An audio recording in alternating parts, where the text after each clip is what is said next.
2023 पाकिस्तानी तारीख का मुश्किल तरीन साल। आज आप पीछे मुड़कर देखें तो रूह कांप जाती है।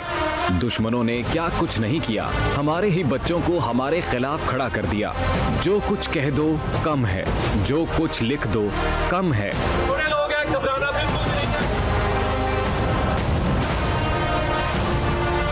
ये ऐसी यादें बन गई हैं जिन्हें सोचकर भी लर्जा तारी हो जाता है।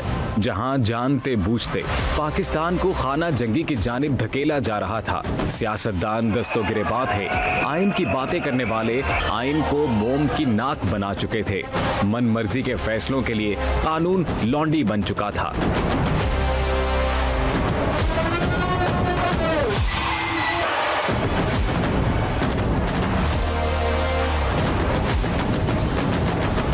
लेकिन कोई था। To us, nothing is more sacred than the safety and security of our people, and no duty is more binding than the defense of our motherland. जो इस सब के बाद भी चट्टान की तरह मुल्क के लिए खड़ा था। वो आइन और जमहूरियत की बात नहीं कर रहा था, बल्कि अमल कर रहा था, क्योंकि वो जानता था कि अगर इस सब पर अमल ना हुआ तो मुल्क और मईशत दिवालिया हो जाएगी। वो हर गोली और तनकीद छाती पर खा रहा था, क्योंकि उसे पता था कि अगर उसका हौसला टूट गया तो पाकिस्तान नहीं बच पाएगा। उसे अल्लाह पर यकीन था, अवाम को उस पर एतमाद था। इसी वजह से ये आग का दरिया पार कर गया। पीछे मुड़कर देखें तो आज अंदाजा ना होगा कि पाकिस्तानी स्टॉक मार्केट्स बैठ चुकी थी। पाकिस्तानी रुपया अपनी कदर खो चुका था। पेट्रोल, खुराक, ईंधन समेत हर तरफ किल्लत की खबरें थी। मायूसी का समंदर था और एक सियासी जमात हालात को मजीद खराब करने के लिए असेंबलियां तोड़ रही थी।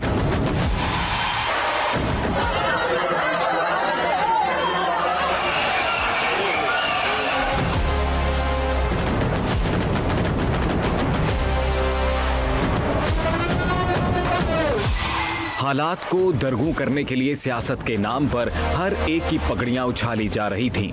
इकोनॉमी को डिफॉल्ट कराने के लिए झूठी खबरें फैलाने का काम अरूज पर था। इक़्तिदार की खातिर पाकिस्तान की ही कुर्बानी देने पर लोगों को आमादा किया जा रहा था। ऐसे में मुआशी हालात हर तरफ मायूसी थी, सिर्फ मायूसी।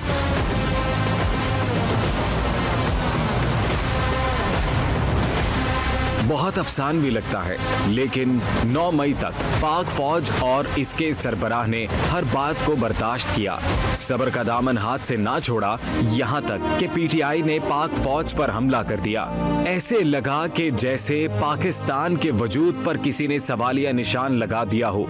इस सब पर भी हमला आवर फतह का जश्न मना रहे थे। तारीख बताती है कि नदियों का बंद बांधा जा सकता है, लेकिन समंदर को बंद नहीं बांधे जाते। फिर फैसला हो गया। अस्करी और सिविल क़यादत ने पाकिस्तानी अवाम के ताउन से वक्त का धारा मोड़ने का फैसला किया। सेंड मैसेज टू दैट बनेगा कि पानी तुम्हारा पहुंच जाएगा कहीं और।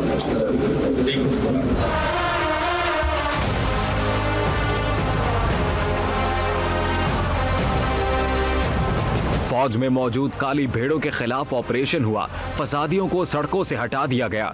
सोशल मीडिया पर चलती झूठ की फैक्ट्रियां बंद की गईं, ताकि अवाम का एतमाद रियासत पर दोबारा बहाल हो। व्यूज के नाम पर रियासत को कमजोर दिखाने वाले कानून के सामने सर झुकाकर खड़े हुए। जखीरा अंदोजों के गोदाम खुल गए। डॉलर्स की सट्टेबाजी करने वालों के पास छुपने की जगह ना रही। पाकिस्तानी मईशत को तबाह करने वाले अनासिर की तिजोरियां तोड़ दी गईं। मुनाफा खोर डर कर बिलों में छुप गए।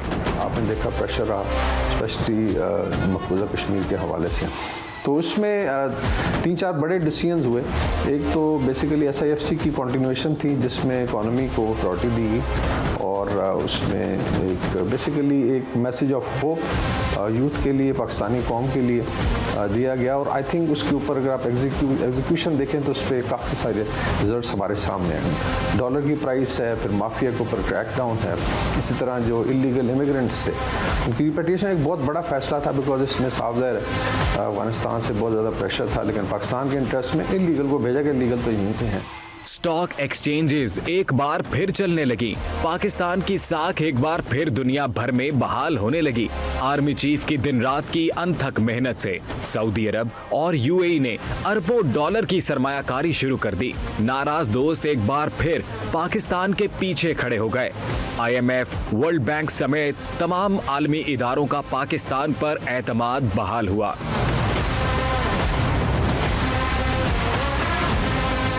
कदर आप उसे कि कॉम्प्लिकेटेड और इस कदर मुश्किल ये सारे मामले बने हुए थे। तो मेरा ख्याल है एक ही हमारे पास रे ऑफ होप है कि जहाँ से बैरून मुल्क से इन्वेस्टमेंट आपके पास आती है। वीज and communication with Saudi Arabia की बात करते हैं, UAE की बात करते हैं। फाइन, एक जिसको कहते हैं एक प्लग इन करना है कुछ few of the billions of dollars. लेकिन उससे हट के मेरा ख्याल है कि मैं तो यहाँ तक कहने को तैयार हूँ कि शायद आर्मी चीफ को इससे भी थोड़ा सा आगे लिहाज से आगे आना पड़ेगा कि नहीं, हमें अब बाकी कैसे लेके चलना है। चीन ने एक बार फिर CPEC में जान डाली। एक बार फिर चीनी सरमायाकारों ने पाकिस्तान का रुख किया। अमेरिका और पाकिस्तान के ताल्लुकात में एक बार फिर गर्मजोशी पैदा हुई। कतर, ओमान और वस्ती एशिया के मुमालिक से फिर तिजारती मुआहिदों पर बातचीत शुरू हुई।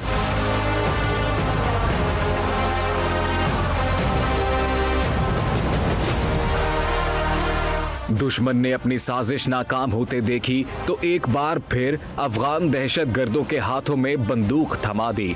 फिर उन्हें हमारे मुल्क में हमले करने पर आमादा किया। एक बार फिर पाकिस्तान के दरो दीवार को लहू से लाल करने की कोशिश की। बलोचिस्तान के शरपसंदों को भी मुकम्मल पुष्ट पनाही फराहम की गई ताकि उनका मंसूबा कामयाब हो।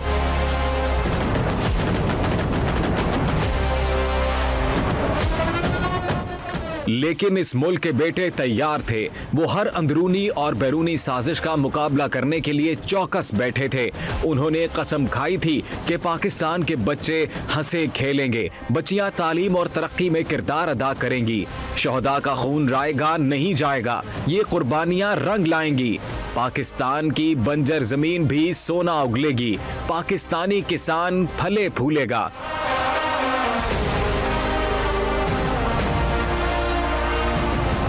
फिर हम सब ने नामुमकिन को मुमकिन होते देखा।